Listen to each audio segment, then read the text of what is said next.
loulous, j'espère que vous allez bien, moi ça va. Donc je vous retrouve pour une nouvelle vidéo, ça fait super bizarre parce que j'ai à peine de finir de tourner la vidéo sur mes cadeaux de Noël. Et là de suite, immédiatement j'enchaîne. Mais c'est pour être sûr de pouvoir vous faire toutes les vidéos, voilà. Je vais arrêter de parler parce que j'ai mal à la gorge. Bref, on n'est pas là pour parler du fait que j'ai mal à la gorge. On est là pour mes cadeaux, n'importe quoi. Mon brocol de ce mois de décembre, donc les livres qui sont rentrés dans ma PAL. Et aussi, je voulais vous présenter, voilà, deux nouveaux marque-pages que je ne trouve bien sûr pas derrière. Voilà. J'ai acheté donc ces marque-pages. Enfin, non, ça fait 4 nouveaux marque-pages plutôt. Et cela. Enfin, c'est pour une amie à moi qui part en Espagne avec l'école et ils vendaient des marque-pages. Du coup, j'ai sauté sur l'occasion, mais sauf que elle me l'a dit trop tard quand elle avait déjà presque tout vendu. Du coup, il lui restait plus beaucoup de choses. Du coup, je vais acheter ça. Mais les premiers sont juste magnifiques. Bref, on va pas faire que cette vidéo dure 20 000 ans. Alors, on va commencer. Putain, la fille qui est en galère totale. Allez. Alors, en premier, j'ai acheté les trois premiers tomes d'Indiana Taylor, donc qui sont publiés chez Michel Lafon et qui sont écrits par Sophie Audouin. Sophie Audouin Mamikonian. Voilà. Hein, je vous montre son nom. Surtout que là, c'est en. Que je suis bête, vous n'allez pas voir son nom, vu comme. Faudrait que vous lisiez à l'envers. Bref, là, vous pouvez là. Sophie Audouin, non, c'est pareil. Vous lisez à l'envers aussi. Mais bref, du coup, j'ai acheté les 3 premiers tomes. Bon, il y a beaucoup de livres de chez Michel Lafon. Hein. Regardez, voilà. Donc ça, c'est le tome 3, dont la couverture est très belle. Le tome 2, la couverture est magnifique aussi. Et le tome 1, la couverture est plus que magnifique, en fait. Regardez. Il y a une gars avec un genre de loup géant. Et j'aime bien parce que vous mettez... Voilà, un mec qui est malade. Quand vous mettez les 3 tomes côte à côte, vous voyez, ça fait un truc, je sais plus comment ça s'appelle, c'est bien. Voilà. Mais je vais vous lire le résumé peut-être, hein, parce que je serais pas capable de vous le résumer avec mes propres mots. Alors, dans les interminables plaines du Montana s'étend le Lycos Ranch. À l'intérieur, les voisins sont loin de redouter que ses occupants sont les membres de l'un des clans de loups-garous les plus puissants d'Amérique du Nord. Parmi eux, un seul humain à sa place, Indiana Taylor. Né de l'union d'une humaine au pouvoir mystérieux et d'un loup-garou, Indiana est le petit-fils et seul héritier du chef de la meute. Se sentant étranger parmi les siens, il part en quête d'une vie normale et rejoint l'université du Montana. Là-bas, il fait la connaissance de la troublante Katrina O'Hara et de Tyler Brantley, et le fils d'un éternel rival de son grand-père. Quand Indiana sort miraculeusement indemne d'un terrible accident en se volatilisant au dernier moment, il comprend qu'il a le pouvoir de rebrousser le temps lorsqu'il est en danger. Voilà un atout précieux car son accident semble suspect. Quelqu'un a-t-il tenté de l'éliminer? La sécurité des loups n'a jamais été aussi menacée. Oseriez-vous défier la loi du clan? Voilà, il a l'air juste super. Donc, je me languis de lire cette saga. Je sais pas combien il y a de tomes, mais c'est pas grave. Voilà. Je sais pas. En tout cas, j'ai les 3 premiers tomes. Hein. Mais je me languis énormément de lire cette saga parce qu'elle a l'air super. Mais bon, là, je vais me concentrer plus dans des lectures hivernales, donc il n'a pas sa place. Alors, on va le poser par terre. Voilà. Alors, après, le dernier royaume, donc acte 1, les cendres d'Oranos. Donc, vous regardez cette magnifique couverture. De Morgan Rhodes. Alors, après des siècles de paix, une rumeur de guerre se propage dans les 3 royaumes d'Ouranos, de Paelcia et de Liméros. Je sens que je vais avoir du mal avec ces noms. Hein. Surtout qu'en plus j'ai le nez bouché, donc je suis désolée et je parle assez mal. Je veux dire, ça doit s'entendre, mais je suis malade et que si je filme pas ni aujourd'hui ni demain, vous avez pas de vidéo, vu qu'après je repars chez mon père. Et du coup, voilà. Alors, au centre de ce conflit naissant, une funeste prophétie, un mage perdu, sur le point de ressurgir. Pour le maîtriser, tous les coups sont permis et seuls les plus forts ou plus rusés s'en sortiront. Après, vous voyez, là, il y a le nom des personnages. Donc, il va avoir Cléo. C'est une princesse gâtée, pourri gâtée, quoi. Doranos, qui s'embarque dans un dangereux périple en territoire ennemi à la recherche d'une magie que tous pensent éteindre. Il y a Jonas, un paëlsien. Voilà, j'arrive pas à le dire ce nom. Rebelle, indigné par les injustices que subit son peuple, se retrouve à la tête d'une révolution. Lucia, c'est une enchanteresse qui a été adoptée à la naissance par la famille royale de Liméros, qui devra découvrir la vérité sur son passé et apprendre à contrôler son héritage surnaturel avant qu'il ne la détruise. Et il y a Magnus, le prince limérien élevé dans le sang, la violence et la soif de conquête, réalise que son cœur pourrait lui être bien plus fatal que la plus tranchante des épées. Ah, lui, il va tomber amoureux de quelqu'un. En a qui se fait tout un truc. Lui aussi, ils ont l'air super en fait, le truc. C'est beaucoup de livres d'action, je viens de remarquer, que j'ai pris, mais bref. Et je trouve la couverture juste trop belle. Il faut savoir que j'aime. C'est pas ma couleur préférée, vu que je préfère le jaune, mais le bleu, c'est une couleur que je trouve trop jolie. Enfin, le bleu clair surtout. Et là, j'aime bien tout ce qui est là, vous voyez. C'est le bleu clair et ça. Voilà, avec ça, voilà. Voilà, quoi. Voilà. Et je remarque que la vidéo que j'ai le plus de mal à vous tourner à chaque fois, c'est Boucole, parce que je ne sais pas quoi dire, comme je n'ai pas lu les livres. Ça craint. À part vous dire, ce livre est très joli. Je fais pas autre chose. Alors, après, Les Chasseurs d'âmes, donc d'Alison Noël. Tome. Je vais éternuer. Tome 1, Destinée. Donc, toujours chez. Ah, ça m'énerve. J'ai ma voix qui me fait. Chez Michel Lafon. Je vais vous lire le résumé. Et je tiens à préciser que cette couverture est magnifique. Voilà, j'adore le jaune. Donc, est là, après ça part vers le orange, rouge. Voilà, c'est magnifique. Voilà. Alors, Der devient folle, tête tranchée, corbeau, silhouette, spectrale, la suit sans arrêt. Et un garçon aux yeux d'un bleu surnaturel vient hanter ses rêves. Même si elle sait que ce qu'elle voit est réel, personne ne la croit, à l'exception de son étrange grand-mère, Paloma, qui décide de l'accueillir au sein des plaines poussiéreuses du Nouveau-Mexique. Grâce à elle, Der découvre qu'elle est une chasseuse d'âmes, mais aussi qu'elle doit improviser très vite ses nouveaux pouvoirs car y renoncer la condamnerait. Tandis qu'elle fait face à cette nouvelle épreuve, elle rencontre le garçon de ses rêves. Sera-t-il son meilleur allié ou son pire ennemi? Alors, moi j'ai une question parce que j'ai toujours pas compris son truc avec le garçon de ses rêves. Le garçon qui est dans ses rêves, le garçon aux yeux bleus, ou le garçon de ses rêves, genre le garçon qu'elle s'imagine et tout, comme moi, Pita quoi. La fille en mode moi, Pita, voilà.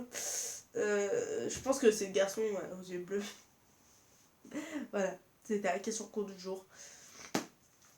Voilà, du coup, il est trop beau. Lui aussi, j'ai envie de le lire, mais c'est atroce parce que j'ai plein de livres à lire. Et. Ah.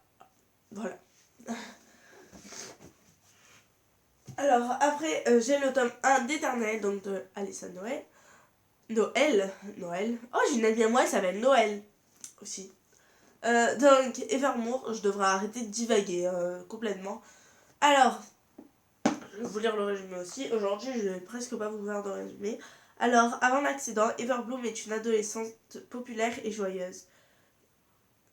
Oui, adolescente. Quand elle perd toute sa famille dans cet épisode tragique, elle reçoit soudain un terrible don, celui de lire dans les pensées des gens et de connaître leur vie simplement en les touchant. Oh, ça doit être trop bizarre. Elle se referme alors sur elle-même et évite le contact des élèves du lycée qui la regardent comme une chose bizarre. Voilà. Tu vois, je l'avais dit, c'est trop bizarre.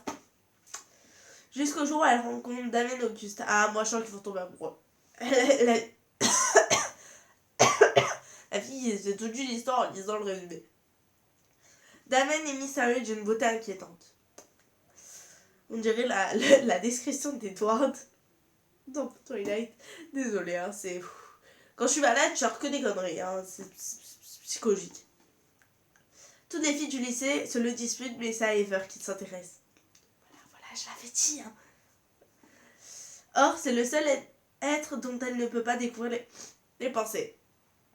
Et personne ne sait réellement qui il est, ni d'où il vient. Tu vois, je l'avais dit.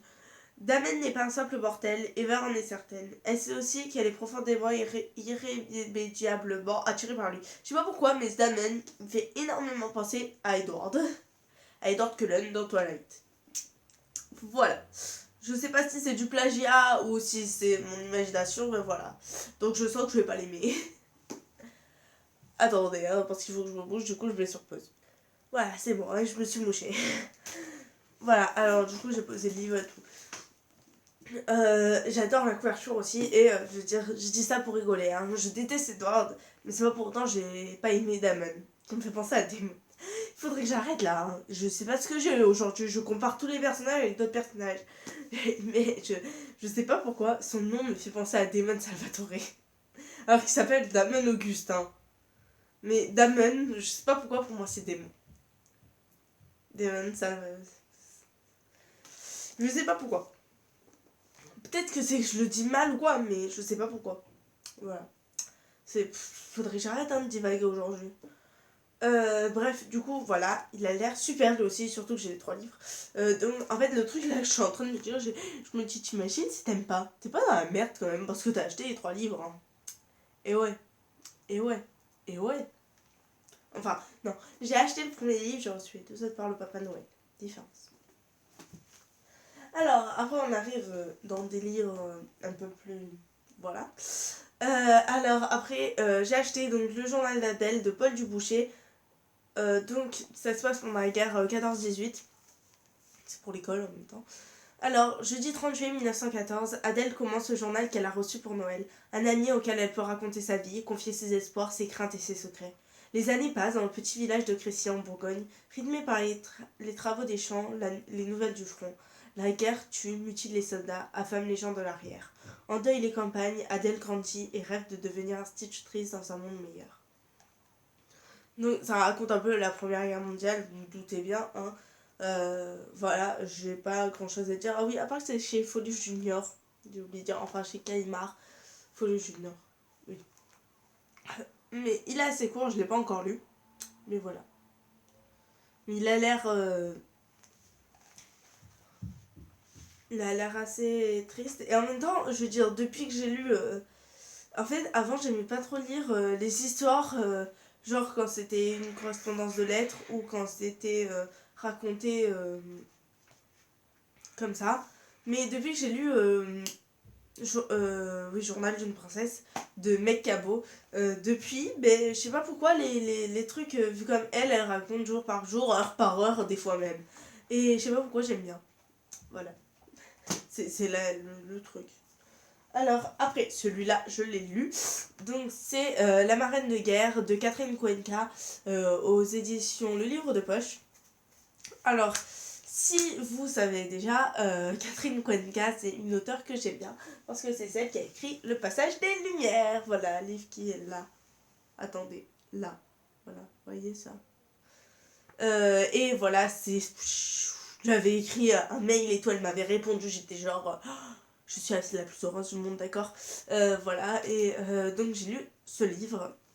En fait, dans ce livre, ça raconte en fait l'histoire un peu c'est l'histoire d'Étienne, en fait, qui est dans les tranchées. Donc, dans les tranchées, voilà, c'est la guerre 14-18 aussi. Et on va suivre pareil, en fait. On va commencer, c'est décembre 1916, je crois, le début. Non, novembre 1916. Et après, on va passer les mois au fur et à mesure. Et vous doutez bien qu'il y a la marraine de guerre et Étienne en fait il a une marraine de guerre donc Marie-Pierre qui lui écrit et donc ses collègues en quelque sorte de tranchée vont l'embêter en disant envoie-lui une photo à ta marraine, demande-lui qui c'est, va la voir et lui il veut pas en fait et et donc du coup il pense souvent à elle parce qu'elle lui envoie des colis avec de la nourriture alors que on sait tous que dans les tranchées la nourriture n'était pas au rendez-vous. Elle lui envoie des lettres, ce qui lui remonte le moral.